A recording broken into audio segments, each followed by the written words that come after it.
Srivani ticket అంటే 10,000 రూపాయలు. VIP బ్రేక్‌లో ఎట్లయితే స్వామివారి గర్భాలయం ముందు నుంచి దర్శనం చేసుకోవడానికి అవకాశం ఉందో, ఆ అవకాశం ఇస్తారు. 2 లడ్డూలే ఇస్తారు. మామూలుగా అయితే బ్రేక్ దర్శనాల్లో కొన్నిటికి లడ్డూలని ఇంకా రకరకాలైనటువంటి బెనిఫిట్స్ కూడా ఉంటాయి. కానీ ఇక్కడ ఏ బెనిఫిట్స్ లేవు. 10,000 రూపాయలు అన్నటువంటి దాంట్లో టికెట్ 10,500 దాకా ఉంటుంది. 10,000 రూపాయలేమో శ్రీవాణి ట్రస్ట్‌కి వెళ్తుంది. 500 రూపాయలేమో బ్రేక్ దర్శనం టికెట్ల కోసం వెళ్తుంది. ఆ శ్రీవాణి డబ్బుల్ని తో గుళ్ళు కట్టేటటువంటి కార్యక్రమం ఏదైతే దళితవాడలో బహుజన ప్రాంతాల్లో గిరిజన ప్రాంతాలలో కట్టేటటువంటి ప్రయత్నం దాంట్లో భాగంగా తీసుకొచ్చినటువంటి సిస్టమ్. ఆ శ్రీవాణిది టికెట్లు తీసేస్తాము, ఆ విధానమే కరెక్ట్ కాదని వాదించినటువంటి నాయుడు గారు ఇప్పుడు చైర్మన్ అయ్యారు. దాని అవసరం ఏంటి నేను అప్పుడే చెప్పాను, దాని జోలికి వెళ్ళొద్దు అన్నటువంటిది. ఇప్పుడు ఆ టిక్కెట్ల కొరతతో రోడ్డెక్కినటువంటి ఆ కాన్సెప్ట్ సంచలనం సృష్టిస్తోంది.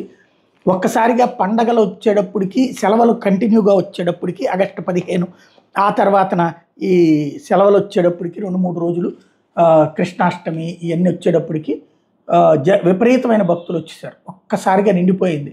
కొండంతా 2-3 లక్షల మంది ఉన్నారన్నటువంటి అంచనాలు ఉంది. నిన్న ఒక్కరోజు 89,000 మంది దాకా దర్శనం చేసుకున్నారు అంటే ఏ స్థాయిలో క్రౌడ్ ఉందో అర్థమవుతుంది. ఈ టైంలో ఇట్లాగే 10,000 రూపాయలు పెట్టి టికెట్ కొని దర్శనానికి రావడానికి కూడా రెడీ అయ్యారు.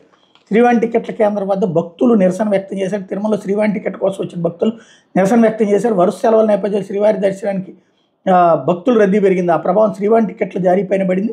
శనివారం తెల్లవారుజామున శ్రీవాణి దర్శన టికెట్ల జారీ కేంద్రం వద్దకు భారీగా భక్తులు చేరుకోవడం, టికెట్లను ముందుగానే జారీ చేయడంతో టికెట్ దొరకని భక్తులు ఆందోళన చేపట్టారు. శ్రీవాణి దర్శన టికెట్ల జారీ కేంద్రం వద్ద శుక్రవారం భారీగా భక్తులు చేరుకోవడంతో రాత్రి 11 గంటల నుంచి ముందుగా టోకెన్లను జారీ చేశారు.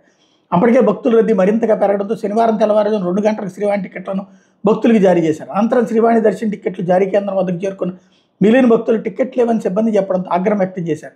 సాధారణంగా తెల్లవారుజాము నుంచి ముందుగా వచ్చిన భక్తులు టోకెన్లు జారీ చేసి ఉదయం 10 గంటల నుంచి టికెట్లను జారీ చేస్తారు. భక్తుల రద్దీ నియంత్రించినంతగా ఉండడంతో ముందుగానే టికెట్లను జారీ చేశారు. అయితే శ్రీవాణి టికెట్ల కేంద్రం వద్ద టికెట్ లేవని సిబ్బంది తెలపడంతో కొందరు భక్తులు రోడ్డుపై కూర్చుని ఆందోళన చేపట్టారు. టీటీడీ విజిలెన్స్ అధికారులు పోలీసులు తిరుమలలో ఆందోళన చేయడం తగదని సూచించారు. భక్తుల రద్దీ నేపథ్యంలో ముందుగా టికెట్లు జారీ చేశామని చెప్పారు.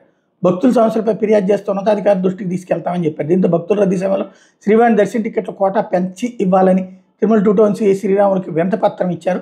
అనంతరం భక్తులు ఆందోళన విరమించారు.